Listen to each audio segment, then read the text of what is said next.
Leur plus grande peur, c'est qu'ils n'aient pas d'avenir. C'est-à-dire que la disparition des espèces, le changement climatique leur laisse une planète un peu inhabitable. Donc ça leur fout la trouille, il y en a plein qui ont la trouille. Et qui savent pas trop quoi faire, qui se sentent démunis parce que c'est écrasant comme sujet. Et leur plus grand espoir, je pense, c'est arriver à donner du sens à leur vie. Il y en a beaucoup qui disent mais comment est-ce que je peux faire, quel genre de métier. On l'avait vu avec Demain déjà, c'était très impressionnant à quel point ça a bouleversé des trajectoires entières de jeunes, parfois qui étaient au lycée, qui ont choisi leurs études en fonction de ça.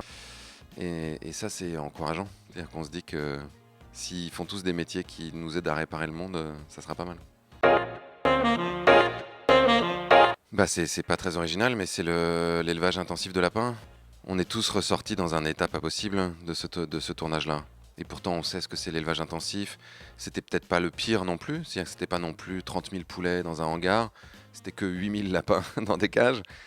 Mais le bruit, l'odeur, cette vision des lapins qui étaient tous les mêmes, hyper standardisés, avec les yeux rouges, ça nous a bien secoué, ouais, ça nous a bien retourné. Le deuxième, c'était celui en Inde, où on a eu l'impression de passer une semaine dans une décharge géante. On s'est fait à la fois des grandes plages recouvertes de plastique, mais aussi des bidonvilles où ils font du recyclage et où il y a des femmes qui sont assises 12 heures par jour par terre pour trier des bouteilles, des bouchons, et où on se dit non, c'est pas possible quoi. Enfin, si c'est ça la société de consommation, c'est-à-dire si ça nous emmène là, et si ça fait vivre ces gens dans une espèce de poubelle géante, on peut pas continuer ça quoi.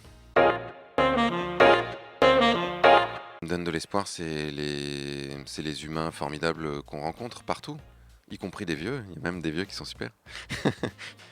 Il y a des gens extraordinaires partout. C'est ça qui donne de l'énergie malgré tout. C'est que les humains sont capables du pire, mais ils sont aussi capables du meilleur. Là, on a vu le Costa Rica qui arrive à réensauvager son pays, à passer de 20% de couvert forestier à 50% en 40 ans.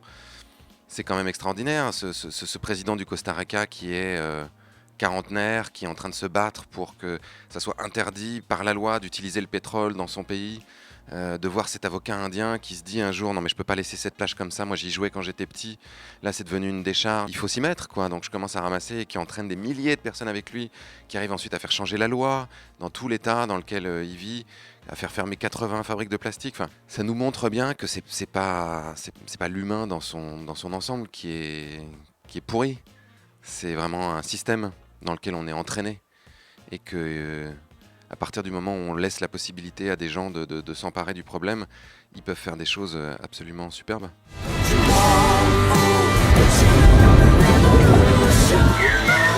We are feeling that we're separate from the rest of the natural world, but we're not.